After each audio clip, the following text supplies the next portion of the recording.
Fala, minhas crianças, isso mesmo, mais um vídeo aqui para o canal.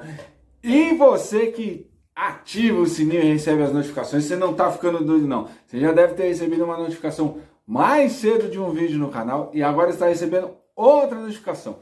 Isso mesmo, porque hoje dois vídeos no canal, porque esse de agora muito especial. Não que os outros não sejam especiais, para mim todos os vídeos que eu posto aqui são especiais. Porém, esse vamos falar dele, do mestre Tele Santana. Completou-se nessa semana 15 anos que o mestre Tele nos deixou e nada mais justo do que o canal prestar uma homenagem a ele, que na minha humilde opinião foi o maior treinador da história do São Paulo Futebol Clube e foi o cara que responsável por montar para muitos a maior seleção brasileira de todos os tempos. Tem aquela rivalidade com a seleção de 70, que a seleção de 70 ganhou e também só tinha craque, só tinha camisa 10, mas a seleção de 82 também foi um time muito importante e com grandes craques, e aí fica essa rivalidade graças ao mestre Tele. Porém, vamos contar essa história depois da vinheta e espero que vocês curtam bastante a trajetória do nosso mestre Tele.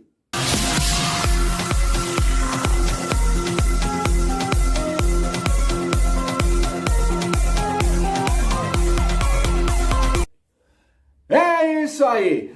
Antes dele se tornar o mestre Tele, antes de ser esse cara respeitado por todo o São Paulino e por todos os amantes do futebol, Tele Santana foi jogador, né? Daí ele começou a carreira no Fluminense, clube de coração do próprio Tele Santana, né? Ali nos anos 50, entre os anos 50 e anos 60.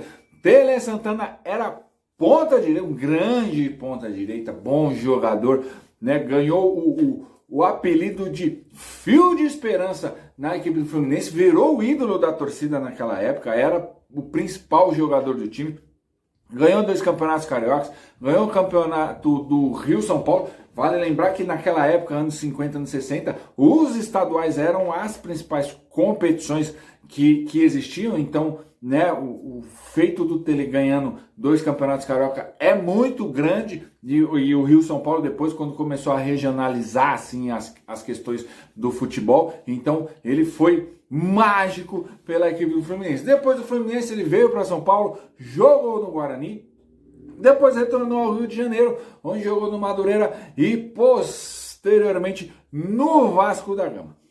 Com o fim da carreira de jogador, Tele iniciou a carreira de treinador, logicamente, no Fluminense. Começou nas categorias de base do Flusão até comandar a equipe no título carioca. Ele era meio que um interino na conquista do Cariocão lá pelo Flusão e aí conseguiu ganhar um destaque no comando técnico da equipe.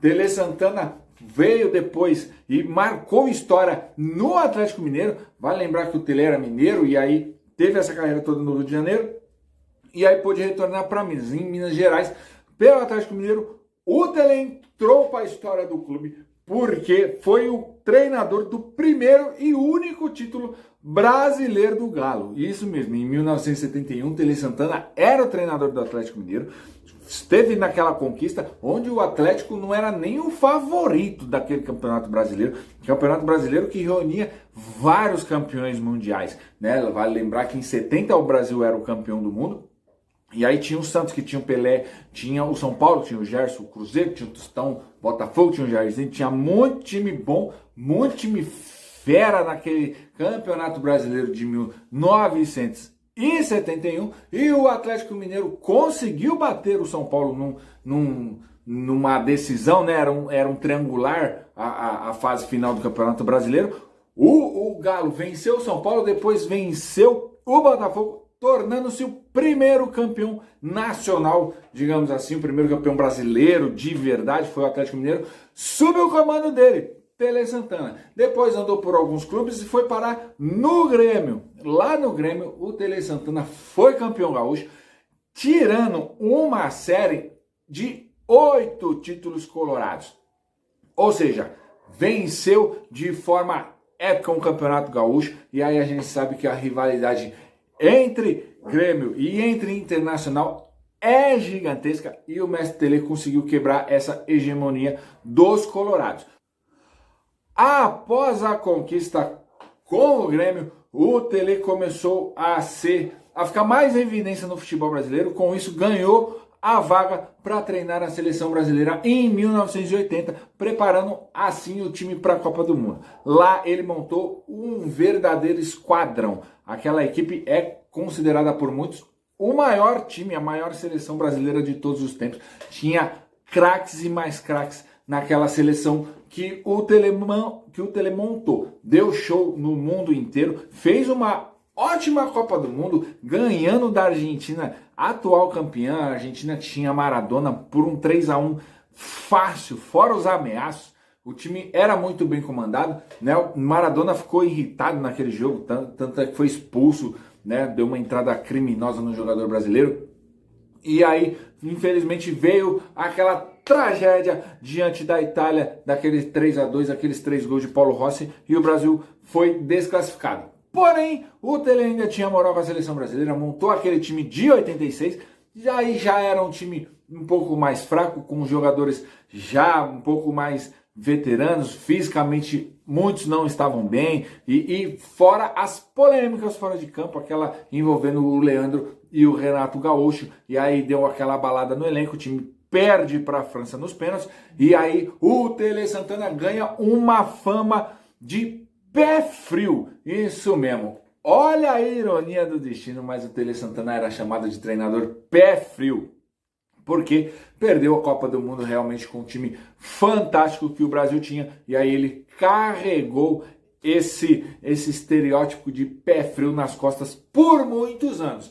Eis que ele pisa no Morumbi e aí as coisas mudam. Na verdade, a chegada do Tele Santana, ele perdeu alguns jogos no início, tal, não sei o quê, mas depois ele colocou o tricolor na linha. Mas o legado do Tele não é só dentro de campo, não só os títulos que ele conquistou nos 5 anos que ele esteve presente no São Paulo. O Tele, ele mudou a forma de se ver futebol no país, de se ver futebol no São Paulo. Ele mudou o patamar do São Paulo. O São Paulo era um time grande, mas passou a ser muito maior. A marca São Paulo foi reconhecida no mundo inteiro e graças às disciplinas, graças à exaustão e aos treinamentos passados por ele. Desde então lá ele virou o mestre Tele, passou os ensinamentos, revelou diversos jogadores para o futebol brasileiro, fez com que o São Paulo conquistasse o bicampeonato da Libertadores, o bicampeonato mundial, o campeonato brasileiro, ou seja, em 5 anos o Tele ganhou 11 títulos pelo São Paulo, ajudou a reformular centro de treinamento, a pensar no futebol a longo prazo. As categorias de base do São Paulo ganharam um outro patamar, porque lá começou o expressinho, onde preparava-se o atleta realmente para jogar na equipe principal. Ou seja, o Tele revolucionou de verdade a forma de se pensar futebol no Brasil. Tanto é que a Libertadores, que não era um campeonato visto com bons olhos pelos torcedores e pelos clubes brasileiros, passaram a ter uma outra visão depois que o Tele, com o São Paulo, conquistaram o bicampeonato da Libertadores. As equipes passaram a se dedicar, passaram a tentar ser campeãs da Libertadores, e aí as coisas começaram a mudar de patamar. O Tele, na minha opinião, ele tem uma importância no São Paulo muito maior, por exemplo, do que o Raí, que jogador de linha, talvez seja o maior jogador de linha da história do São Paulo, maior do que o próprio Rogério Ceni, que é o maior ídolo talvez da história do São Paulo. Porém, em nível de importância, o Tele Santana é o maior de todos, porque ele realmente que transformou e mudou o patamar. Tanto é que ele foi um dos responsáveis pelas atuações magistrais do Raí, que é um dos maiores ídolos, e foi ele quando ele estava no clube, que chegou, né, um menino lá de Sinop, que era o Rogério Ceni, e aí ele foi dando as suas oportunidades junto com o Muricy, que era o treinador do Expressinho e tal. Ou seja, os dois maiores ídolos da história do São Paulo, independentemente, dependem de, estão atrelados à história do mestre Tele. O que falta agora, eu vi no blog do Daniel Perrone, que é um cara que eu acompanho muito também, uma estátua para o Tele Santana, que é nada mais justo do que ele ter uma estátua dentro do Morumbi, porque ele sim é o maior símbolo, na minha opinião, da história do São Paulo. E por isso hoje eu resolvi fazer um vídeo a mais, e simplesmente para falar isso e prestar essa homenagem ao maior, o cara mais importante da história do São Paulo Futebol Clube, sem dúvida nenhuma, que é ele, o nosso mestre Tele Santana.